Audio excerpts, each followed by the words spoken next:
Hello बच्चों, let's see the question. A 0.010 molar solution of PuO2NO3 twice was found to have a pH of 4.0. What is the hydrolysis constant Kh for PuO2 positive and what is Kb for PuO2OH positive? So आपको दो values निकालनी है, एक Kh की निकालनी है और एक Kb की निकालनी है. So first of all, let's discuss about the key concept. And की कॉन्सेप्ट से दो की कॉन्सेप्ट हम यहाँ पे लगाएंगे. पहला, के ए इंटू के बी इज इक्वल टू के डब्ल्यू, और के डब्ल्यू की वैल्यू हमारे पास होती है 1 into 10⁻⁻⁴ ionic product of water. और दूसरा, अगर आपके पास कोई रिएक्शन है, जैसे कि हमने कोई सॉल्ट ले लिया Ba और उसकी हमने हाइड्रोलिसिस करवाई और उसने हमें दिया Ha प्लस BOH, तो इसके लिए जो हाइड्रोलिसिस कांस्टेंट है KH, वो हम कैसे लिखेंगे? Concentration of Ha, concentration of BOH divided by concentration of Ba. Water की कंसेंट्रेशन को हम कांस्टेंट ही मानते हैं, तो KH को हम इस तरह से निकालते हैं और Ka इंटू Kb जो है वो KW के इक्वल होता है. सो इन्हीं दो कॉन्सेप्ट को यूज करके चलिए शुरुआत करते हैं क्वेश्चन को सॉल्व करने की. फर्स्ट ऑफ ऑल, जो रिएक्शंस में आपको कंडीशंस दे रखी हैं उनको हम लिख लेते हैं.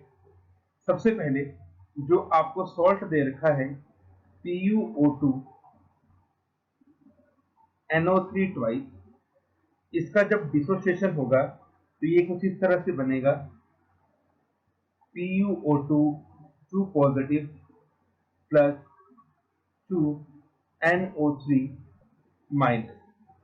दूसरी तरफ ये जो PuO2 2 पॉजिटिव है, इसके लिए आपको हाइड्रोलिसिस कांस्टेंट निकालना है. तो हम इसकी जब हाइड्रोलिसिस करेंगे वाटर के साथ, तो देखिए हाइड्रोलिसिस करने पर क्या बनेगा, जो आपके पास वाटर है वो तो टूटता है H positive and OH minus, तो एक OH माइनस को ये गेन करेगा.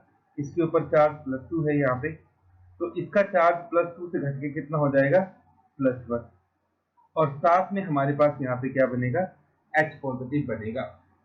अब हमें ये बताया हुआ है शुरू से ही, क्वेश्चन में गिवन है कि इसकी जो कंसेंट्रेशन है T = 0 पे, मोलैरिटी जो है वो 0.01 है, तो इसको मैं लिख रहा हूँ 10⁻⁻2 मोलर. ये मुझे दे रखी है, इसकी 0 होगी और इसकी भी 0. नाउ जब आपके पास T टाइम होगा तो ये हो गया 10⁻⁻2. सपोज इसमें से x माइनस हो गया, तो ये x के इक्वल बन गया और ये भी x के इक्वल, ये आपका 2x वाटर है तो x के इक्वल बन जाएगा. अब क्वेश्चन में आपको गिवन है कि जो सॉल्यूशन है उसकी pH जो है वो 4 के इक्वल है. So given pH = 4.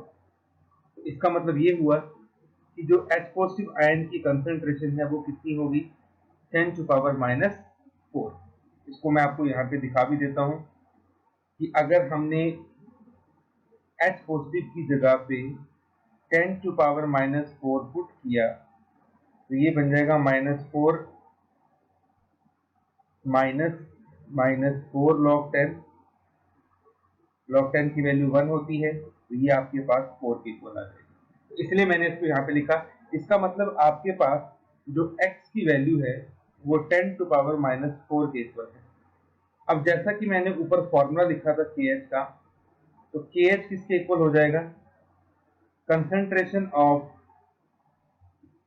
PuO2OH positive into concentration of H positive divided by concentration of PuO2 +2. अब ये तीनों वैल्यूज हम पुट कर देंगे क्योंकि आपको गिवन है, तो ये वैल्यूज हमारे पास कुछ इस तरह से आएंगी. KH =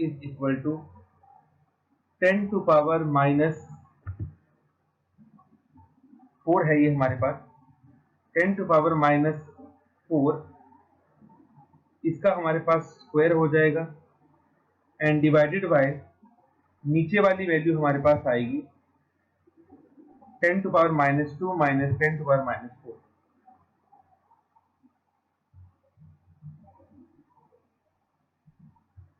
अब अपनी कैलकुलेशन को थोड़ा इजी बनाने के लिए हम 10 टू पावर -4 को निगलेक्ट कर देंगे as compare to 10 to power -2। तो के एच की वैल्यू हमारे पास आ जाएगी 10 to power -8 divided by 10 to power -2। तो के एच की वैल्यू हमारे पास आ गई 10 की पावर -6। अब एक बात ध्यान रखें, क्योंकि वो आपके पास, अब आप अगर इस रिएक्शन को देखें सेकंड वाली को, तो ये आपको PuO2 पॉजिटिव आपको H पॉजिटिव दे रहा है, मतलब ये एक एसिड है। तो इसके लिए जो KH आएगा उस KH को हम Ka भी लिख सकते हैं। तो यहाँ से Ka की वैल्यू हमारे पास कितनी आ गई 10 to power -6।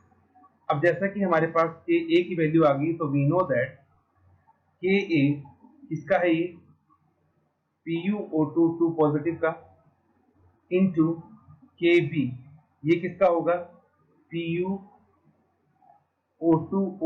Positive, it is equal to Kw। Ka की वैल्यू आपके पास आ चुकी है 10 टू पावर -6 इंटू Kb, और ये हमारे पास होता है 10 टू पावर -14।